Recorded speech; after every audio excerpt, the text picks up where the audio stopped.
క్రీస్తుయేసునందు మనలను అద్భుతంగా ప్రేమించుచున్నది బట్టి మన పరమ తండ్రికి మహిమయు ఘనతయు కలుగును గాక. ఆమేన్. ఆమేన్ చెప్తామా?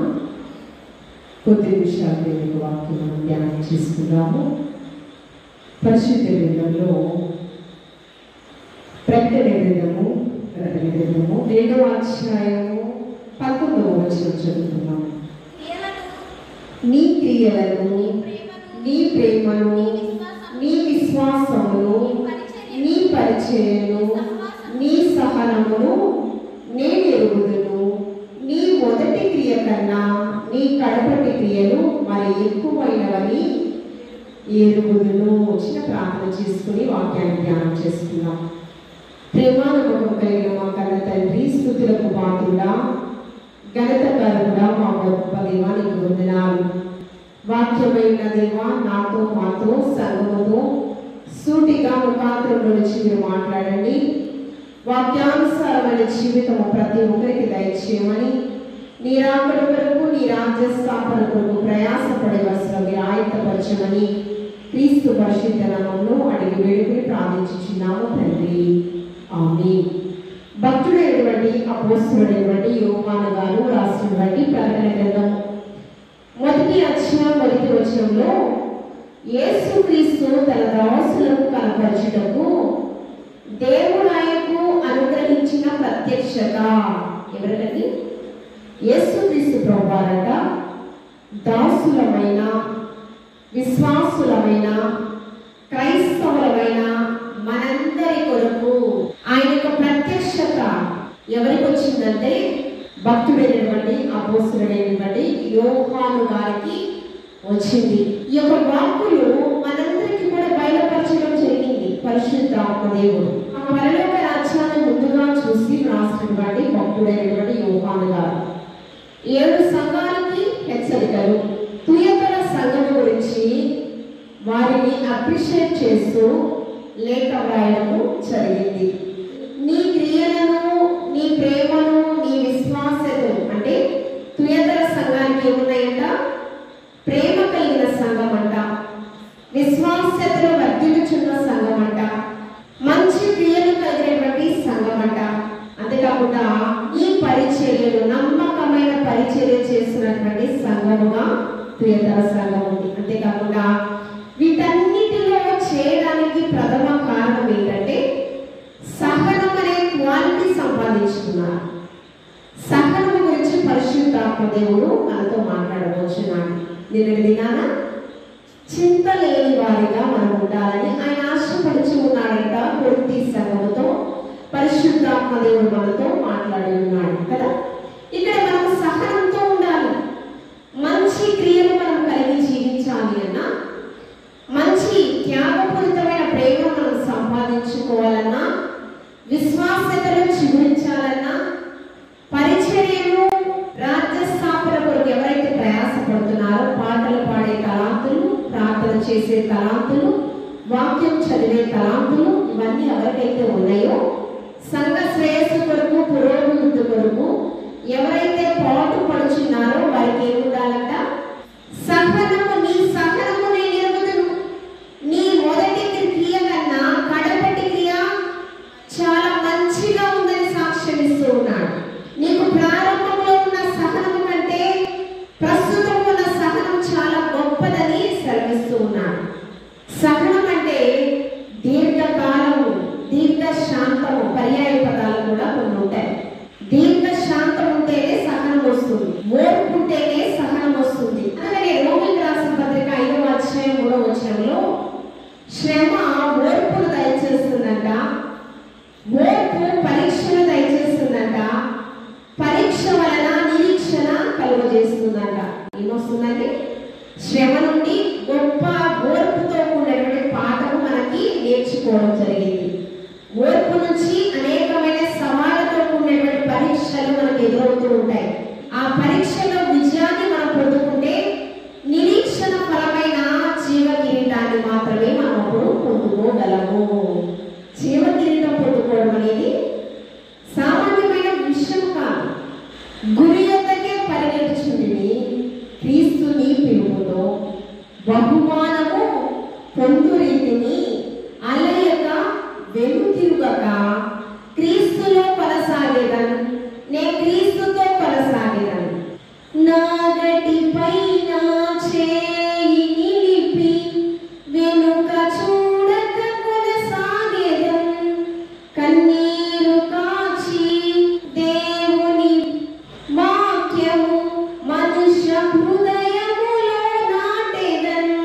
దేనికండి?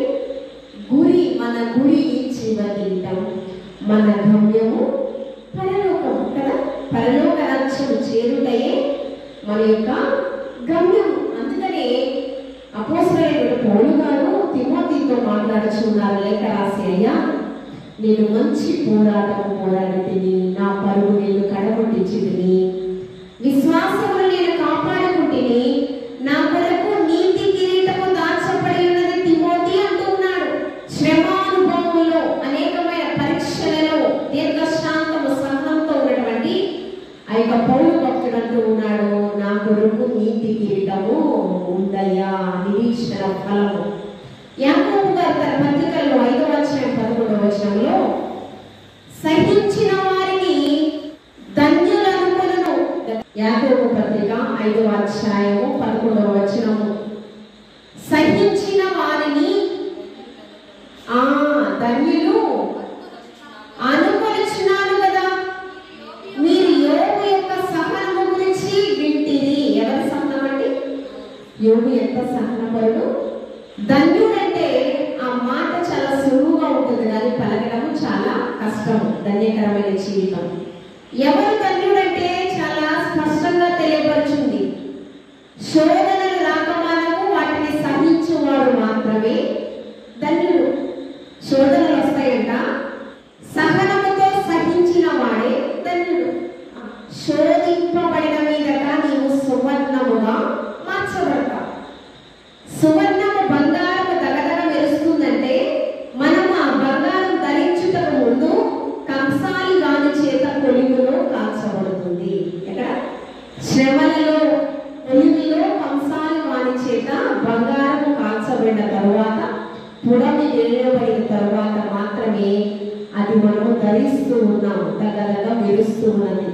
శ్రమలను ఎవరైతే సహిస్తారో, ఓర్చుకుంటారో వారే ధన్యుడు, ధన్యురాలు. యోగు భక్తుడు ఎన్ని శ్రమలు చేయించాడంటే, ఊజు దేశంలో ఒక భక్తి పరుడంట, యథార్థవంతుడంట, పాపమును అసహించుకున్నటువంటి అతనికి మంచి జీవితం రావాలి కదా. అరుణోదయముని లేచి వారి బిడ్డలు ఏదైనా తెలిసి తెలియక పాపములు చేశారేమో అని ఏం చేస్తూ ఉన్నారట, వారి కొరకు దహన బలులు అర్పించి అరుణోదయమున వారి తల మీద చేతులు ఉంచి వారి కొరకు ప్రార్థన చేస్తూ ఉన్నాడట. యోగ భక్తుడు, భక్తిపరుడు, ప్రార్థనాపరుడు, పవిత్రంగా జీవించినటువంటి వాడు, పాపమును అసహించుకున్నటువంటి వాడు, ఊజు దేశమంతటిలో భక్తిపరుడని సాక్ష్యం పొందుకున్నాడు. కానీ అపవాదం అంటుంది, అన్ని ఆశీర్వాదాలు ఇచ్చావయ్యా, అందుకని నిన్ను వెంబడించాడు, నిన్ను కప్పుకున్నాడు. అతనికి ఒక పరీక్ష పెట్టు, ఇచ్చిన ఆశీర్వాదాలన్నీ తీసివేసుకో, అప్పుడు నిన్ను వెంబడిస్తాడో లేదో నువ్వే చూడు. నాడు పరమ తండ్రి అంటూ ఉన్నాడు, నా యోగు భక్తుడికి నువ్వు ఎలాంటి పరీక్షలైనా పెట్టుకో, ఖచ్చితంగా పరీక్షలో విజయాన్ని పొందుకుంటాడు. శ్రమలు సహిస్తాడు, కానీ అతని ప్రాణాలు తీయడానికి మాత్రం నీకు అధికారము లేదు. ఎంతగా శోధించిందండి? ఆస్తి ఎంత పోయింది, బిడ్డలు చనిపోయారు, కుష్టి వ్యాధి గ్రస్తుడయ్యాడు, యెహోవా ఇచ్చాడు, యెహోవా తీసుకున్నాడు, యెహోవా నామమున స్తుతి కలుగును గాక. స్తుతులు చెల్లిస్తూ శ్రమలు సహించిన వాడుగా యాకోబు యేసుక్రీస్తు ప్రభువారి యొక్క సహోదరుడు రాశాడు పత్రికలలో, జ్ఞాపకం చేసుకుంటూ పాత నిబంధన భక్తుడు, విశ్వాసపరుడు, విశ్వాస పరీక్షలో విజయాన్ని పొందినటువంటి యోగు భక్తుడు వలె మనం ఈ కడవరి దినాలలో బ్రతకాలని, అటువంటి సహనము కలిగి జీవించాలని హెచ్చరికతో ఉండేటువంటి వాక్కులు తెలియపరచడం జరిగింది. 2వ అధ్యాయం యోగు గ్రంథం 11వ వచనంలో ఆమె తన భార్య దూషిస్తూ, ఇక నువ్వు దేవుని నువ్వు విడిచిపెట్టకుందువా, ఆయనను దూషించి ఈ స్థలం నుండి వెడలిపో అంటూ ఉంది. కుష్టి వ్యాధిగ్రస్తుడై బూడిదలో కూర్చుని చిలపెక్కులతో భయంకరమైన పరిస్థితులలో పరమ తండ్రిని సేవిస్తూ ఉన్నాడు. అప్పుడు అంటున్నటువంటి మాట, దేవుని ఎదుటి నుంచి ఆశీర్వాదాలే పొందుకోవాలా, కీడు అనుభవించడానికి ఏమాత్రం తగని వారమా అని తన భార్యను హెచ్చరిస్తూ ఉన్నాడు. అంటే క్రీస్తు కొరకు శ్రమ పడాలి అంటే ఒక అర్హత కావాలి. దేవుని దూషించి స్థలం నుంచి వెడలి నువ్వు చనిపో అంటుంది తన భార్య. కానీ సహనశీలి అనేటువంటి శ్రమలు సహించిన ధన్యుడైన యోగు భక్తుడు అంటూ ఉన్నాడు, దేవుని ఎదుట నుంచి ఆశీర్వాదాన్ని పొందుకోవాలా, కీడు అనుభవించడానికి మాత్రము తగని వారమా. కీర్తనకారుడు అంటూ ఉన్నాడు 40వ సంకీర్తన 1వ వచనంలో, యెహోవా కొరకు నేను సహనముతో కనిపెట్టుకుంటుని, నా మొర ఆయన ఆలకించి ఉన్నాడంటూ ఉన్నాడు. సహనముతో విజ్ఞాపన చేస్తూ ఉన్నాడంట. యెషయి కుమారుడు, నూజావేతు కుమారుడు, 10వ సంతానము, కనిష్ఠుడు, అన్నల చేత తృణీకరింపబడినటువంటి వాడు, కుటుంబం చేత తృణీకరింపబడిన దావీదు భక్తుడు, క్రూర మృగాలతో అరణ్య మార్గములో గొర్రెల మేకల మందను మేపుతూ అరణ్య మార్గంలో క్రూర మృగాలతో సహవాసం చేస్తున్న ఇతను 150 సంకీర్తనలు రాశాడంటే స్తుతి ధూపం అర్పించాడు. స్తుతి చేయబడిన భక్తవంతులకు శోభస్కరము, అది ఎంతో మనోహరం అంటున్నాడు. ఎక్కడ శ్రమానుభవం నుంచి పలుకుతున్నటువంటి శ్రమలో స్తుతి వస్తాయండి. శ్రమలో ప్రార్థన చేయడం వస్తుందా? విరక్తి వస్తుంది, ఓర్పు ఉండదు, సహనం ఉండదు. కానీ అన్నలే విడనాడిన నా అన్నలు నా అడుగు చాడలు కనిపెట్టుచూ ఉన్నారు ప్రభువా. నా తల్లి కుమారులకు నేను పరుడనైతిని ప్రభువా. మరణ ఛాయల అంచుల నుంచి నన్ను లేవనెత్తువాడు నీవే ప్రభువా. గాఢాంధకారపు లోయలలో నేను సంచరించినను ఏ అపాయములకు నేను భయపడను ప్రభువా అంటూ ఉన్నాడు. ఈ తల్లితో సహవాసం చేసినటువంటి కీర్తనకారుడు అంత ఆత్మ సంబంధమైన వాక్కులు మాట్లాడుతూ ఉన్నాడు. అందుకని శ్రమలను సహించిన కీర్తనకారుడు దేవుని హృదయాన్ని నేరుగా గెలుచుకున్నాడు. ఈ జీవన పోరాటంలో మనకు విజయం రావాలి అంటే, సవాళ్ళను ప్రతికూల పరిస్థితులను మనం చేయించాలి అంటే మనకి ఏం కావాలండి? సహనం కావాలి. చెరసాలలో ఉన్న పౌలు ఫిలిప్పీ సంఘానికి లేఖ రాసి, ఫిలిప్పీలకు రాసిన పత్రిక 4:5 అంటున్నాడు, నీ సహనము సకల జనులకు సాక్షాత్తంగా తెలియపరచబడనివ్వండి అంటున్నాడు. ఫిలిప్పీ సంఘంలో ఏమన్నా సంఘ బిడ్డలు శ్రమలతో బాధపడుతున్నారా? నిందలతో అవమానాలు బాధపడుతున్నారా? ఆ శ్రమలను నువ్వేం చేయమంటున్నాడు? ఆనందించండి, మరలా చెప్పుచున్నాను ఆనందించండి, నీ సహనము సకల జనులకు సాక్షాత్తంగా తెలియపరచబడినటువంటి అని 14 సంఘములను స్థాపించినటువంటి పౌలు గారు ఫిలిప్పీ సంఘముతో బలపరుస్తూ ఉన్నాడు. పరిశుద్ధాత్మ దేవుడు నేడు మనల్ని కూడా బలపరుస్తూ ఉన్నాడు. వృద్ధులంట చాలా సహనంతో బ్రతకాలంటే ఈ లోకంలో. ఎందుకంటే అనుభవంతో కూడినటువంటి వయసు వాళ్ళకు ఉంది కనుక ఆ వృద్ధాప్యంలో వారు ఎలా ఉండాలంట? సహనంతో బ్రతకాలంట. తీతుకు రాసిన పత్రిక 2:2 అపోస్తలుడైనటువంటి యోహాను గారి ప్రకటన గ్రంథంలో చాలా స్పష్టంగా తెలియజేస్తూ ఉన్నారు. ప్రకటన గ్రంథము 1వ అధ్యాయము 8వ వచనం, అల్ఫాయు ఒమేగాయు నేనే, వర్తమాన భూత భవిష్యత్ కాలంలో ఉండువాడను నేనే, ఆది సర్వాధికారి అయిన దేవుడు ప్రభువు సెలవిచ్చుచూ ఉన్నాడు. మీ సహోదరులను యేసును బట్టి కలుగు శ్రమలలోను రాజ్యములలోను సహనములోను పాలివాడనై ఉన్న యెహోవాను నేను దేవుని వాక్యము నిమిత్తము యేసును గురించి సాక్ష్యము నిమిత్తము పద్మాసు దీవిలో పరమాసుడనైతిని అంటూ ఉన్నాడు. ఎవరి కొరకండి? క్రీస్తు పొందిన శ్రమలలో నేను పాలివాసుడనై అయ్యున్నాను. ఎవరితో ఉన్నాడు? దేవుని వాక్యము నిమిత్తము యేసును గురించిన సాక్ష్యము నిమిత్తము నేను ఎక్కడ ఉంచబడ్డాను? పద్మాసు దివిలో పరమాసుడనైతిని. శ్రమల కొలువులో కాల్చబడుతున్నాను. అక్కడ పరలోక రాజ్యాన్ని, నా సహనమునకు గొప్ప విజయాన్ని నేను పొందుకున్నాను. పరలోక రాజ్యాన్ని ముందుగా చూసే గొప్ప భాగ్యమును పొందుకున్నాను. ఫిలిప్పీలకు రాసిన పత్రిక 11వ అధ్యాయము 36వ వచనం చదువు. మరికొందరు తిరస్కారములను, కొరడా దెబ్బలను, మరి బంధకములను, ఖైదీను అనుభవించిరి. ఏం చేశారు? తిరస్కారం అంట, కొరడా దెబ్బలంట, చెరసాలకు వెళ్ళారంట ఖైదీగా. చూడండి, రాళ్లతో కొట్టబడ్డారంట, రంపంతో కోయబడి ఉన్నారంట. ఇవ్వండి, ఖడ్గముతో చంపబడ్డారంట. గొర్రె చర్మములను మేక చర్మములను వేసుకుని దరిద్రులై ఉండి శ్రమపడి హింస పొందొచ్చు అడవులలోను కొండల మీదను గుహలలోను సొరంగములలోను తిరుగులాడుచు సంచరించిరి. అట్టి వారికి లోకము యోగ్యమైనది కాదు. దళితులలో మత్తయి సువార్త 5వ అధ్యాయము ఆ చివరి దళితలో మనుషులు మిమ్మల్ని హింసించినప్పుడు, చెడ్డ మాటలు పలుకున్నప్పుడు, మీ మీద అబద్ధ సాక్ష్యం చెప్పినప్పుడు మీరు ఆనందించండి, సంతోషించండి.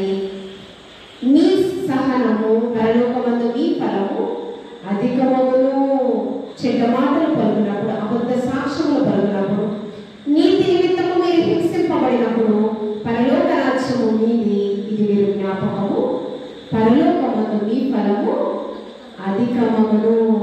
అపొస్తలులకి సువార్త ప్రకటించిన వీరికి చెరసాల కంట, భయంకరమైన మరణాలంట, హతసాక్షులయ్యారంట. వీరందరూ ఒక పేరు ఇచ్చారండి, ఒక టైటిల్. అన్యులు. ఏం పేరంటే అపొస్తల కార్యములు 17వ అధ్యాయము 6వ వచనం. అయితే వారు కనబడినందున యాసోనుడు కొందరు సహోదరులను ఆ పట్టణపు అధికారుల యొద్దకు నిలుచుకొని పోయి, భూలోకమును తలక్రిందులు చేసిన వీరు ఇక్కడికి కూడా వచ్చినారని యాసోను వీరిని చేర్చుకొని ఉన్నాడు. వీరికి ఒక పేరు ఇచ్చాడు. ఈ అపొస్తలులకి ఇచ్చిన టైటిల్ ఏంటి? భూలోకమును తలక్రిందులు చేయవారు. ఆకాశము భూమి గతించిన ఆయన మాటలు నిరంతరము కానీ. యోహాను గారు అంటున్నాడు, మొదటి వాడు కడపటి వాడైన యేసుక్రీస్తు ప్రభువారికి సాక్షిగా పలుకుచ్చినటువంటి వాక్కులంట. ఆయన శిలువ మరణాన్ని ప్రచురపరిచేటటువంటి వాక్కులంట. ఆయన పునరుత్థానాన్ని ప్రచురపరిచేటటువంటి వాక్కులు.